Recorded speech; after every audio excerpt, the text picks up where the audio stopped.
All right, so we're going to be looking at the vertical line test. This will be at 3.2.1 at the top.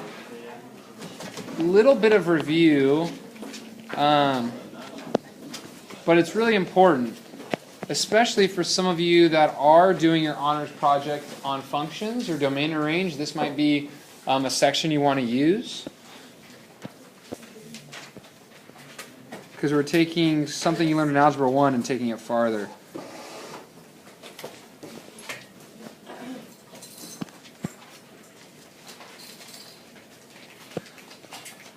Alright, so you can sketch two XY axes. And I'm just going to sketch in two different graphs. Call this graph number 1. Call this graph number 2.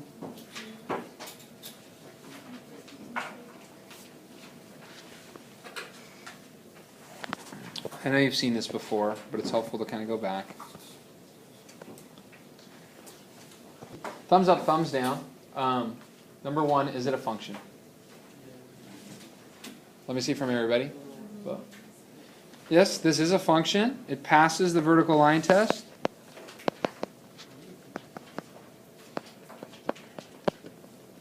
We like it.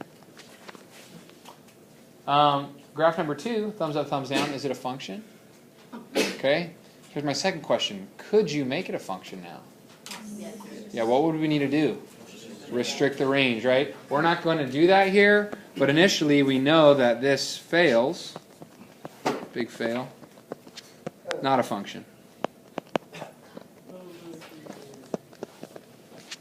Alright, and that's going to kind of lay the basis for where we're moving with restricting the range. Now, the second part of this is what we just did with looking at the inverse, specifically looking at the inverse from a graphical approach.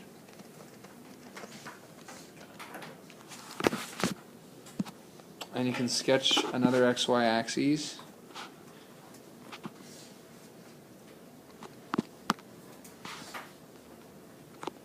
And we'll use the example we did at the beginning of class for this with the parabola y equals x squared.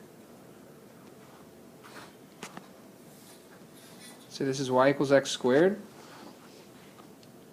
And our inverse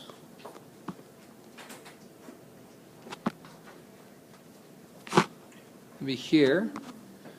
We learned that this was y equals plus or minus square root of x. And then we have this line of symmetry.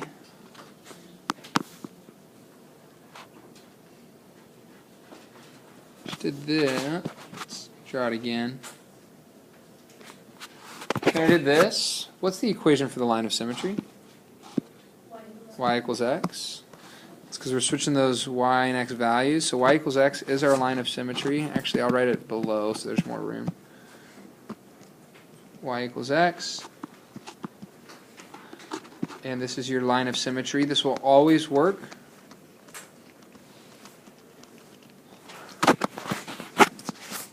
And if we wanted to make this blue graph a function, go ahead and restrict the range. Vera? Y is greater than 0. Yes, y is less than 0. And please write this in. This is not something that I'm going to give you. This is something you're going to need to come up with. This is called your restricted range. Okay. Question, Manal. It's two different. You're using the equation twice when you're restricting it, because if you propose both of those restrictions on one of them. No. So you'll have this equation, and you can use either one. But on my assessment, I'll probably say give me both the restriction that will allow me to have two separate equations. Okay. Because I was a little bit confused. It's like you put both of those restrictions on the same. On the same? No. It'd be on two. It'd be like, here's equation 1. Here's equation 2. Okay. Sue here. So go over to the next slide. And go to the bottom. If you should have plenty of room on the bottom. And this is going to be review, but there's going to be a new move in it, and this is actually a problem you will see in Kondo's class next year in calculus. Finding the inverse algebraically. Now we did this in chapter 1. Well, we're going to look at a different type of problem, and I'm going to see if you guys can figure out what to do when this happens. So here's what it's going to look like. Find f of negative 1 of x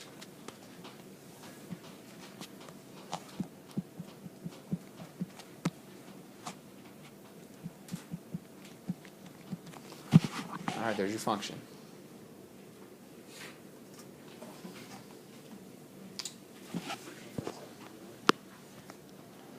Okay, we're not going to graph it, we're going to do all algebra.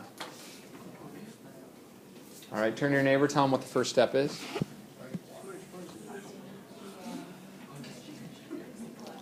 Before we change x and y, rewrite as y. This is going to be y equals x plus 3 over x. Great. All right, turn to your neighbor, tell him the second step. Switch x and y. Good.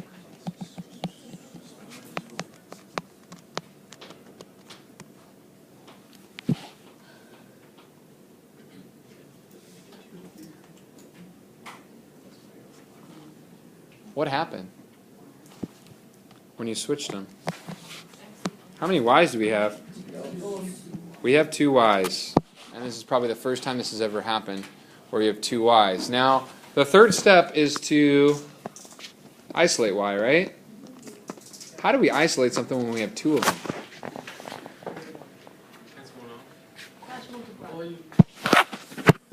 All right, well, here's what I want you to do. Talk to your team. What's the first step? We want to make this easier. What's the first step?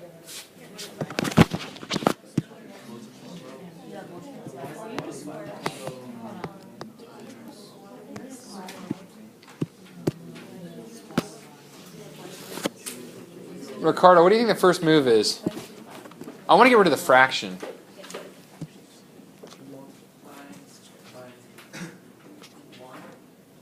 Whatever's in your denominator, you got it. What happens to the y's? They're gone. All right, let's make our life a little easier. Yx equals y plus 3. I still have 2 y's, though. All right, the only way I'm going to be able to get 1 y is to get them on the same side. So I need to move one of them. Subtract what? Subtract your y, good. So we're moving our y's.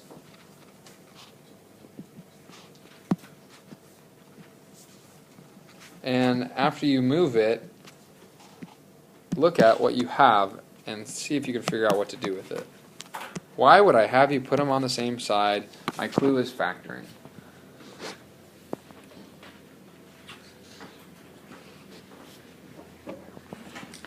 Or maybe here's another clue, GCF.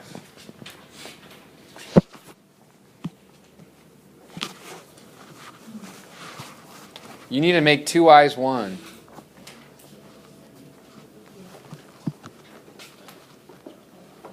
How can you make 2 y's 1?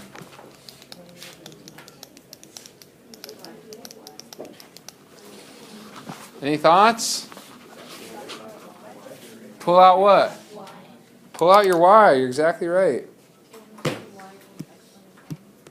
Pull out your y, see what happens. You end up getting y, parentheses, what's left? X minus 1. Am I down to 1 y now? Yeah, this is kind of like the new move. Probably haven't done this before. You're using the GCF. You have 2 things here. Moving y's to the same side. And now you're using the GCF. Finish it up. What's the last move? Divide by x minus 1.